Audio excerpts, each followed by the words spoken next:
Hi there. Welcome to the Right Here, Right Now live show. This show has one simple question. What's on your heart and mind right here, right now in this moment? We explore the depths and breadths of our humanity through that one simple question over the course of 30 to 45 minutes. I hope that you'll join us. I hope you'll enjoy the exploration. And this tune was created for me personally by the incredible Peter Griffiths, one half of the amazing Mind Takeaway. Do let us know what you think. Let us know what you take away. And of course, we always welcome challenges too. Hope to see you on the exploration.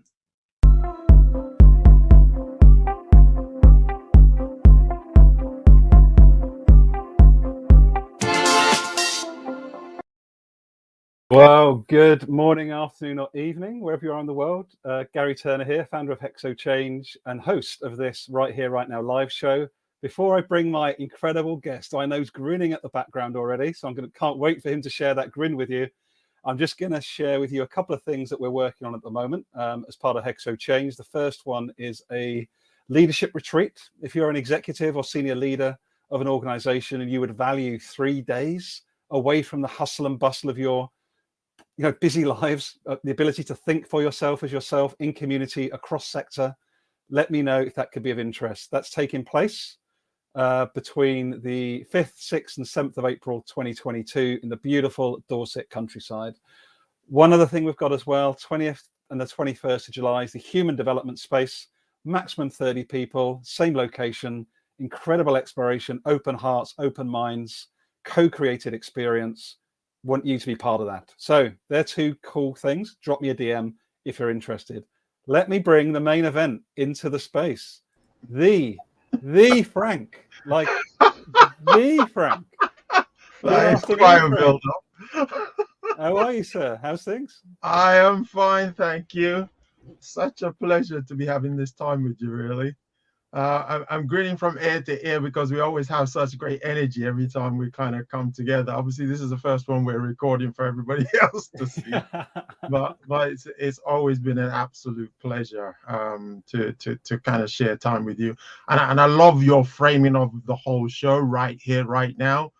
Because like I was saying to you earlier, in my work as a transformational coach, I'll often always go into a session with nothing pre-prepared and just be in that space and respond to what the person brings into. And as time flows, there's a piece I'd love to read about that whole experience and what that looks like, because I just think it's beautiful, because then we trust in the universe that, we burst this illusion that we're in control of everything. And it's just such a brilliant experience to be here with you, Gary. Well, thank you. Like my head's already going buzz, buzz, buzz, buzz, buzz. Like there's me introducing Frank. He's done a great job of that already. You're a transformational coach. You've shared a bit about that, but take another couple of minutes, Frank, to let anyone that's watching us live or maybe watches this back on record.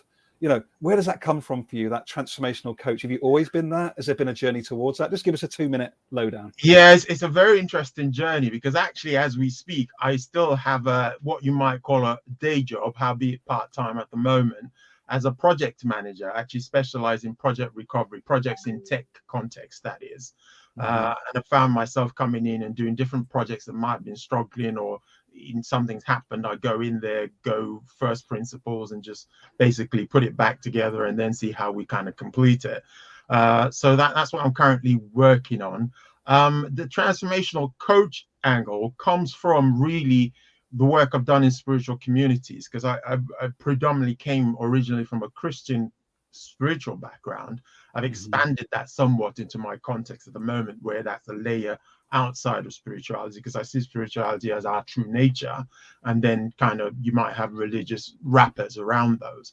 But anyway, it's kind of the work I've had to do on myself to kind of evolve from a kind of judgmental kind of person who expects people to adhere to certain things, or be a certain way, and a personal journey I went through to a more inclusive way of looking at the world, and looking at how we are all coming from the same place, made from the same stuff, but just have different ways of looking and viewing it. And then, having done that work, there was other work I was doing on trying to be successful, which I've shared with you in a conversation we've had in the past. That led me pretty much almost to the point of bankruptcy. till I eventually recognized that I was trying to be successful based on an outside-inside model, whereas actually I've then realized true success was who you already are, and your success going somewhere to happen. So I then went out there and started living my life from that place. So through that journey and the things that I've worked through, it's kind of like that energy brings people into my life that I think, oh, well, actually, the journey I've just had looks like what you're describing there. How can I support you in that journey? And that's where the transformational coach element comes. I'm looking to flip the script so that becomes what I do pretty much most of my time. And obviously, I've recently got a book out as well, because my coaching is slightly unique. I use poetry in my coaching. That's what an awesome introduction. Again, I'm gonna practice. This is live, Gary, trying to use the StreamYard platform. Here it is. Hopefully everyone can see it on the screen right now. So this is Frank's new book, Dream, Manifest Your Path to Joy, Peace and Contentment. It's out now. Do go and have a little look. I sound like somebody on the TV, don't I? It's like QVC, Frank. But go out, but do go and buy your copy, because this, as you can see already, Frank's a wonderful human, really genuine soul you are, my friend. And I'm so grateful when Helen Amery connected us. And yeah, and if I can just say quickly that please. The other thing to share with people is that the book is great for people knowing what I'm doing, but it's got another purpose, which is that every penny of the proceeds from that book is going to us supporting 5 awesome charities that I'm passionate about. So again, it's a gift that keeps on giving. It creates the opportunity for transformation personally, but also helps transform the lives of people around the world. I just wanted to get that in. Yeah, that's pretty important, right? It's a real act of love, right? Yeah, the book. It's an act of care. Yeah. So you were going to say something. Sorry, I cut across. No, not at all. You didn't cut across. It's an important point. So the main reason for us coming together, I always love to speak to you anyway, but really for that one question, right? As you said, you're a transformational coach. We both work in a we've both got a day job, and we both have this other side to us, which is of course part of the whole of us, right? Yeah. So what is on your heart and mind, Frank, right here, right now, in this particular moment, as our seed for today's exploration? That's a beautiful question. And I think last night I went to watch Hamilton, for those who which is like a theater musical about Alexander Hamilton, and more to do with American history. But and it was done in a way where it was contemporarily told. They use actors from all genres, and black, white, people from all backgrounds were part of that production. They used rap music to tell the story. But I think what was interesting is how no matter what, so there was a mixture there between telling the old story by people who are in the present, in a medium that people of the present day really understand and appreciate and connect with. But what I saw through the story was this person who was driven based on the experiences they had from their childhood that they never had really healed, and were trying, just a bit like me, from the outside in, to believe that if they just make enough noise, if they just shout enough, if they just do enough, if they just achieve enough, then maybe they will be enough. And how that drove this individual to the point where actually in the end he died, killed by someone else who seemed to be coming from an opposite side of where he's coming from. A gentleman who in his own way thought, what's wrong with this person who's always going up and up and up, and they seem to be succeeding and I'm not succeeding. And in the end, the whole bitterness really got that person to eventually kill this other person who never felt enough. But it sounds slightly jarring in one request, but the beauty of us realizing is that actually there's nothing you do outside there that's going to make you enough, because you are always enough. You are born enough. And it's really when we make peace with that within ourselves that we begin to show the trueness of the awesomeness that is in us. And I really believe that we are filled with the infiniteness of all possibility, but we're not here or we can't all exhibit all those possibilities. So it's finding what part of all those infinite possibilities you're here to give expression to as a part of the whole. So many places I can go. I love how you because you're alive enough and open enough and curious enough, you drew that out of that story, right? Mm. I wonder if you would have, would you, no, let me reframe the question. Do you think Frank, who was still striving for the outside world to fill those gaps, would he have seen what you saw in Hamilton last night?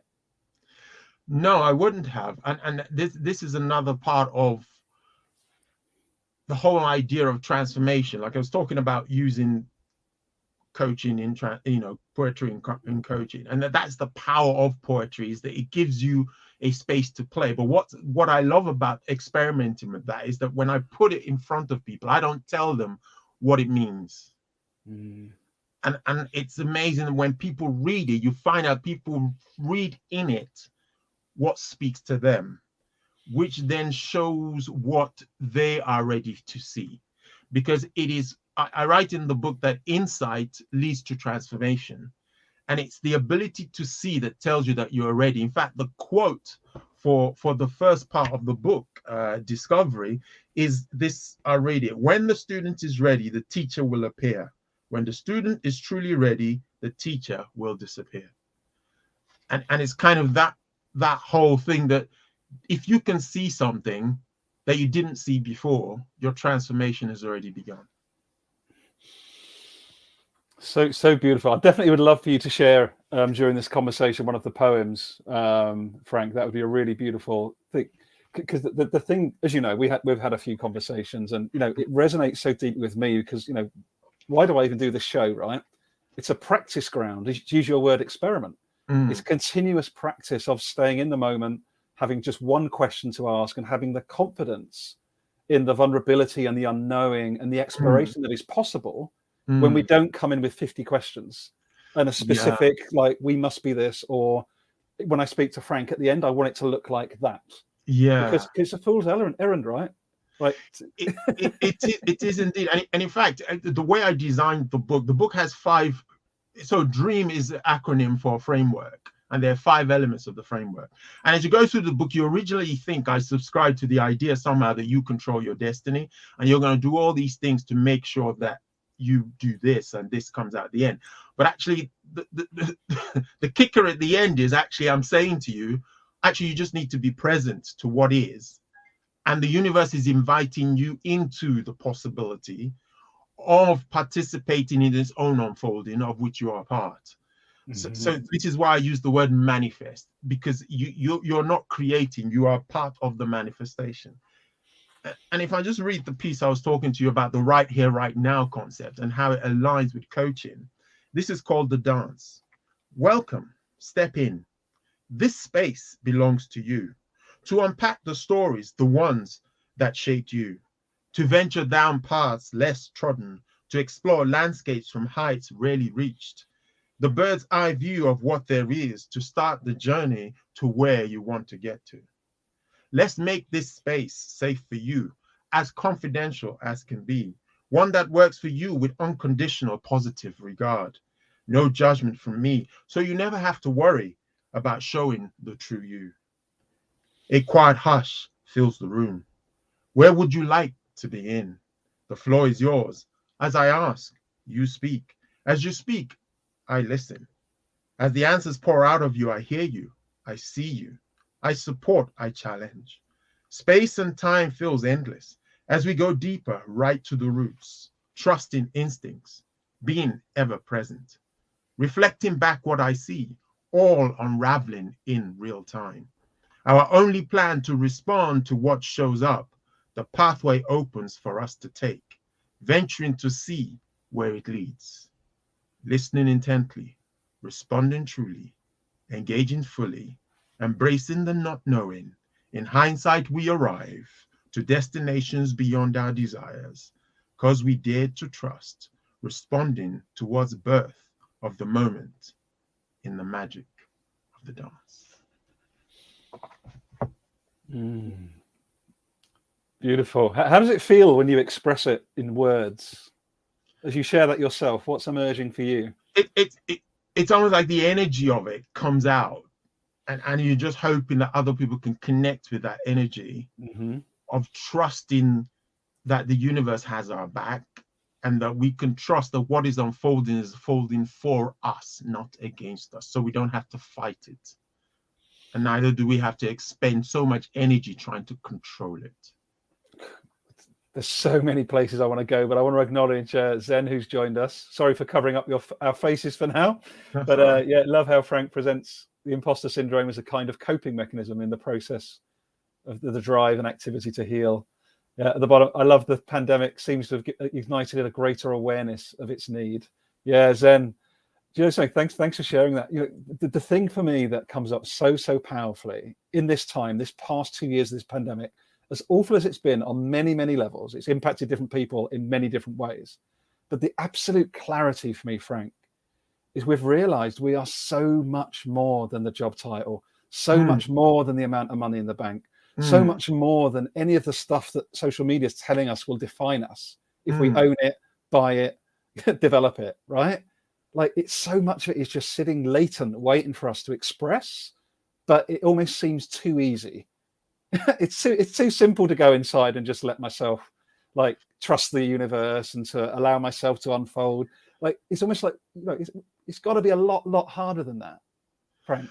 Yeah, but I think it's because we're conditioned from actually when we're very young. I think what people need to appreciate is the educational system we are evolved in was created for the industrialized kind of complex, which has to do with this idea that we need people who are trained to follow instructions in order to create an end outcome that is predictable. And ultimately it doesn't serve us because we get validation then from the doing, not from the being. Ironically, we're called human beings, not human doings. So here's that thing there. So there is an element of where we kind of just, there's so much that we all hold within us. But I think a lot of us, there's a story in a book by Amy Johnson called just, what was the thoughts, what is it? Oh, I can't remember what the title is called now. Helen will kill me. We're going through it in the book club. But anyway, but she tells a story of two small goldfishes going around in their water and whatever, and the older one saying, "Oh, the water's very warm today," and they go along for a while, and then they talk to her and say, "What water is he talking about?" So what I say there is that we are immersed in the thinking and in the mindset that has been preconditioned, that a lot of people don't see or realize that actually we are swimming in the water of our own limited beliefs here.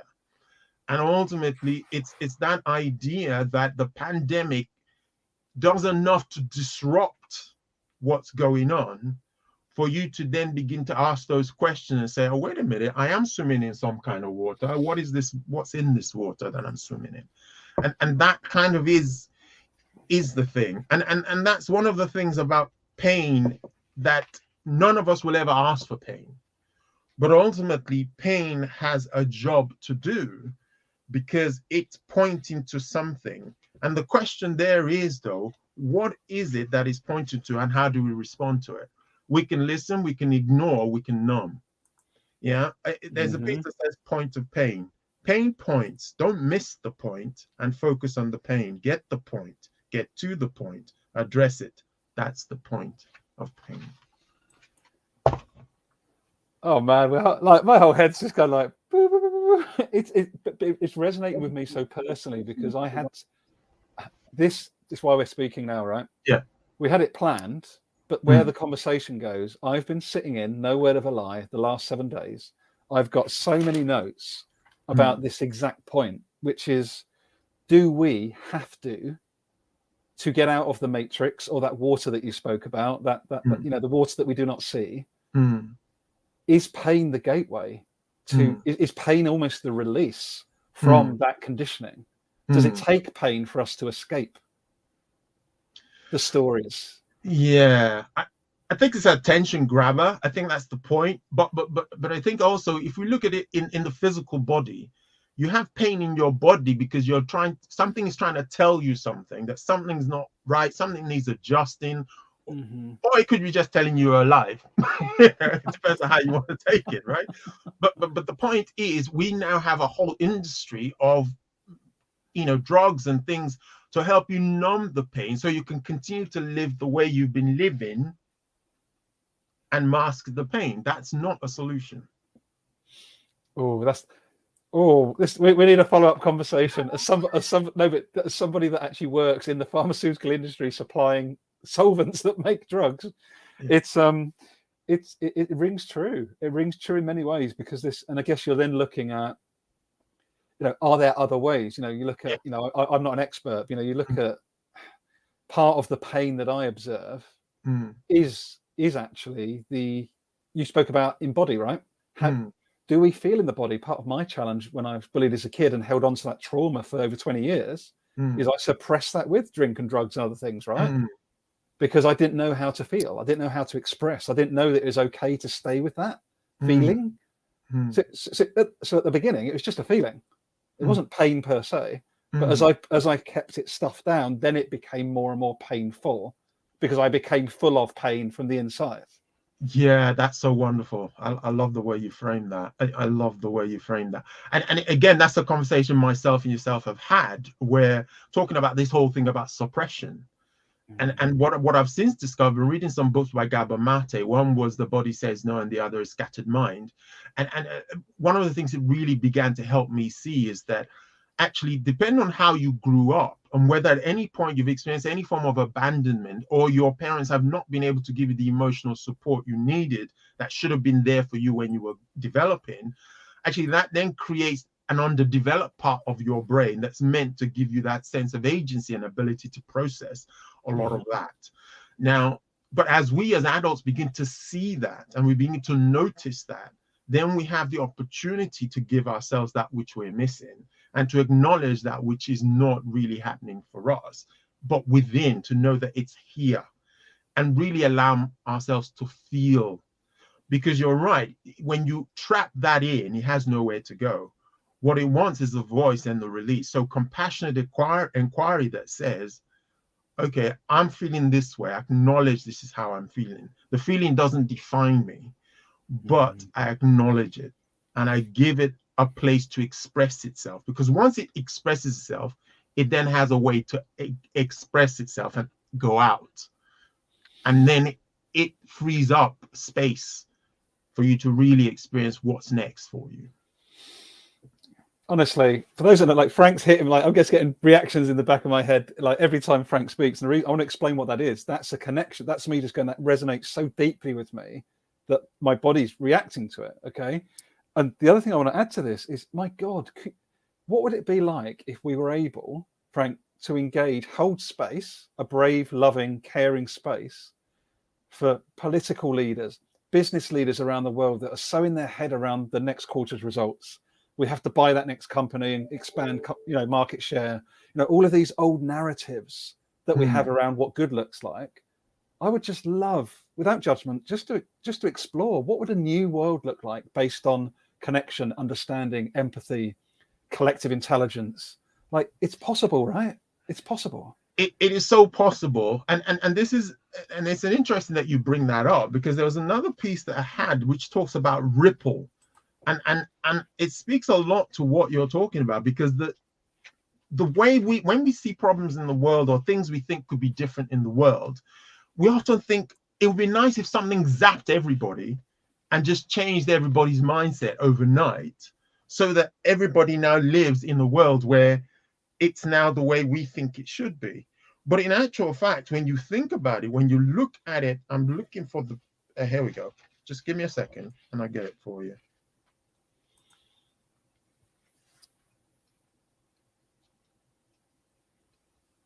Right, ripple.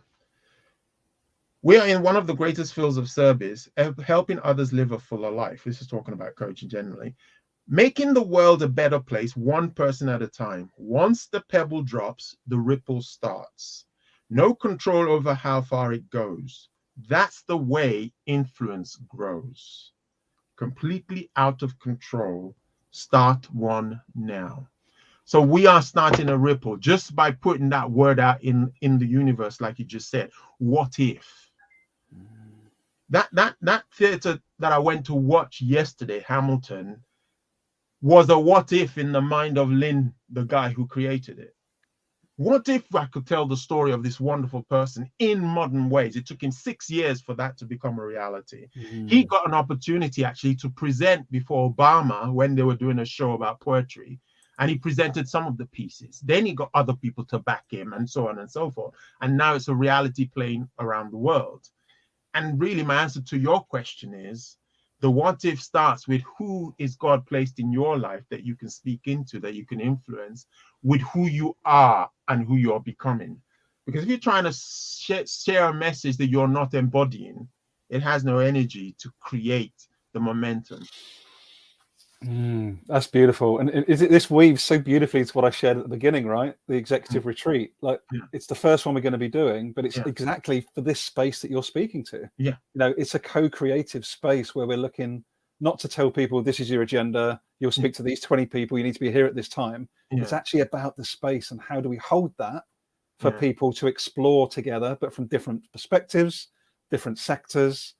And I just don't think we value that enough in the old world, you know, to slow down, to connect, to understand.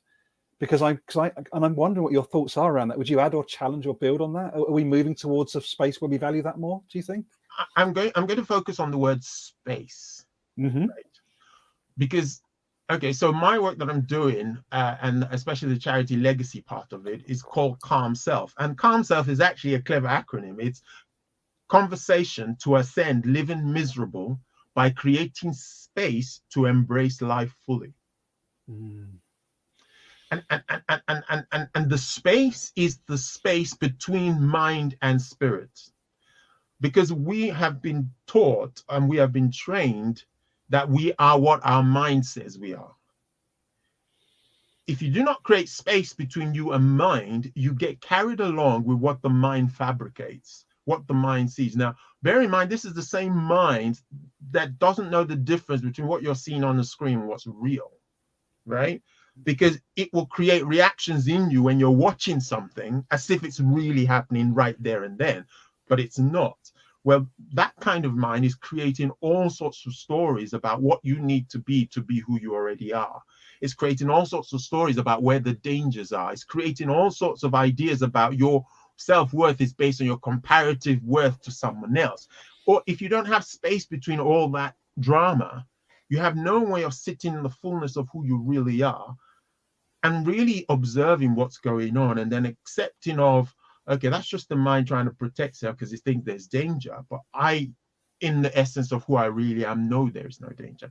Now, if we can pull these leaders you're talking about out of the stories that is causing them to ego up against each other, that is causing them to feel that the only way to build us all up is to protect what's yours, as if there's anything that's really ours, but to accept a more wider view that the universe is, we are all part of the universe and the universe is us.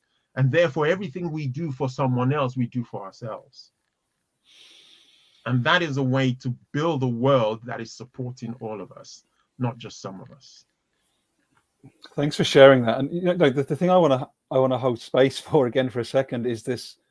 It's important what you shared and what we both shared at the beginning, that we both have a job in the world, and we are showing up here today as that person plus a whole lot more, right? Whereas what happens quite often is that I used to wrap my whole identity and worth up in that job. So I'm being paid by the job, therefore I should be grateful, humble, subservient. Thank you so much for the job. Thanks for the life it gives me.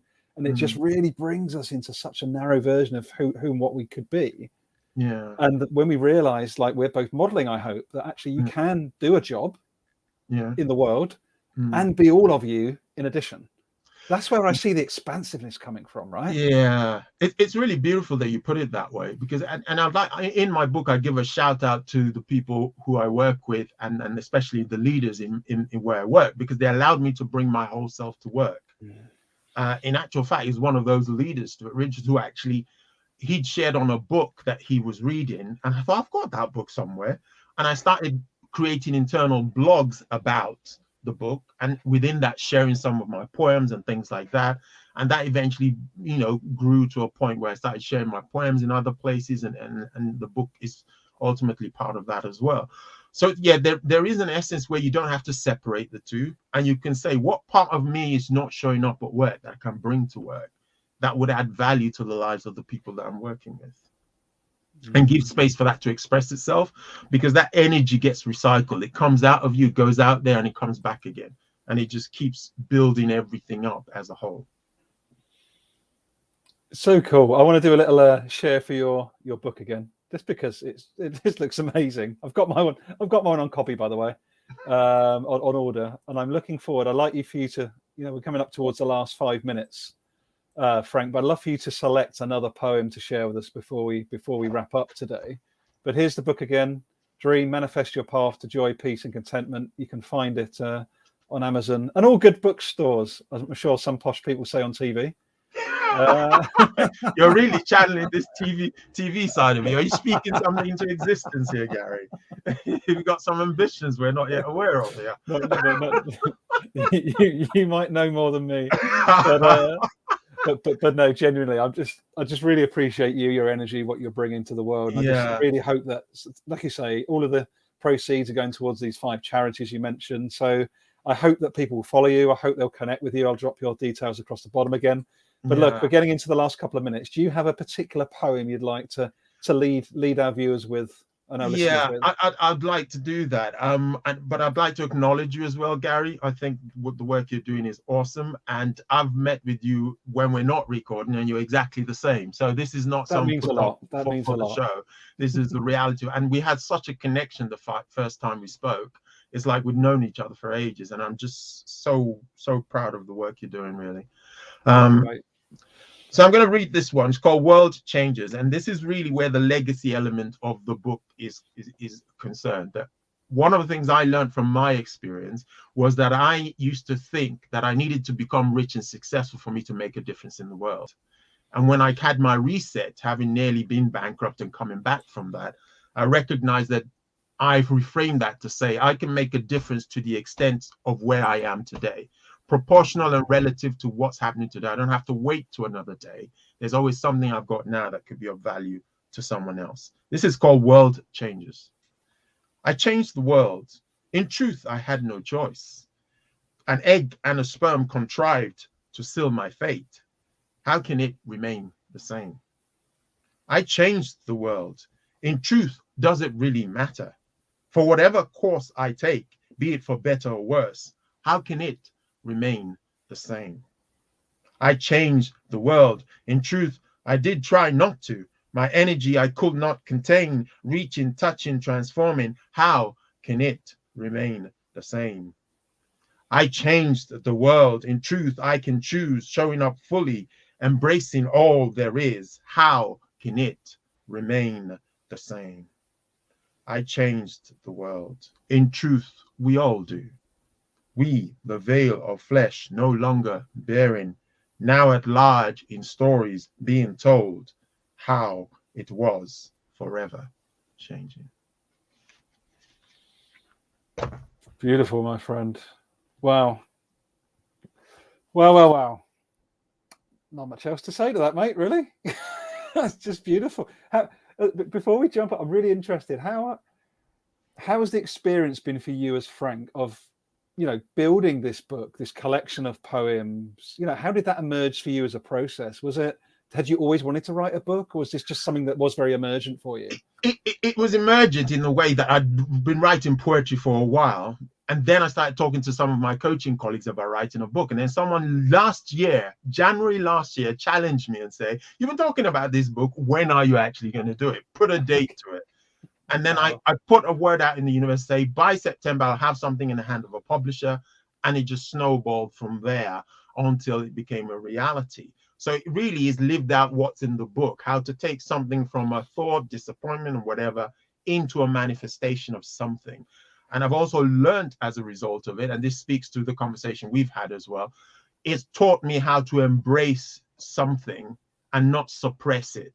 Because I recognize that I always tried to be the calm person, the serious person, but it was based on a fear that, well, what if it goes wrong or it doesn't, whatever, then it's going to go flat. So it's best not to get excited about anything. And really, through this book, I've learned to come through and become excited about it and be unashamedly excited about it. And that's been a wonderful journey in itself. Beautiful. And I just love how you speak about the book being like, it's literally an embodiment of the work. Yeah. which that can't be any more satisfying than to know that this thing that's out in the world represents everything that you speak about in the book. That's quite amazing. Indeed. And the other thing I'd like to say as well is that the book is a living book, because it's poems and reflective questions. And so therefore everybody's copy is different, because what reflections they come through, what they see is going to be different. And every year could be a different. So you could literally buy the book every year and have a different journey through it every year. That's the beauty of it. And I'm also doing monthly live events where people will get to experience and share their experiences and stuff like that. So there's a lot of exciting stuff around it. Oh, wonderful. Well, look, I'm going to let you go, my friend. And thank you so much, Angela. Thanks for popping along. Angela is the one who told me put a date on it. Yes, Angela. Thank you. Thank you for challenging Frank, because thank goodness. Thank you for challenging Frank. And and again, you can challenge from a place of love and care, right? Exactly. It doesn't have to be it's not a challenge that if you don't do this, you're not good enough. It's a challenge of go on, you're good, do it. I know it's going to be amazing, right? Definitely. Yeah. I want to give you the last word. You mentioned about these monthly gatherings. How often are they happening? They're happening once every month. If people connect with me on LinkedIn, then that's fine. They'll get to find out about my work and what I'm doing. And they could go to www.thecalmself.com/dream-release, and they can also get to find out. If they connect with me there, they get a sample of the book and they'll get all the information about what I do. Amazing. Well, Frank, thank you, my friend. I love you, my friend. Honestly, you're just. I love you too. And I'm loving your inner poet that's come out there. I've seen some of your stuff. It's beautiful. Oh, mate, there's a little baby poet in there somewhere. There's a little baby. There's a little baby poet. There's a poet in all of us. Joking apart, actually, like this platform, of course, it is about lifting other people up. You know that. Yeah. That's why I do it. But I will just do a little reminder. As Frank's mentioning, I've written some of my own poetry. God knows why, where it came from, but very interesting. You can find it at hexochangenow.com. Under the blog post, you'll find a number of different poems, blogs, other things, just in case they're helpful for you as well. But Frank, thank you, my friend. Honestly, I appreciate you. And let's definitely do that in real life thing soon. Yeah, that would be great. Let's keep in contact. Thanks everyone for joining us. Yeah, really appreciate it. Oh, thank you, Emma, as well. Thanks for coming along. She's the artist in the back of the book, actually. Emma. There you go. Look at this. Look.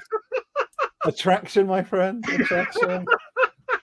Take care, everyone. Thanks for joining us.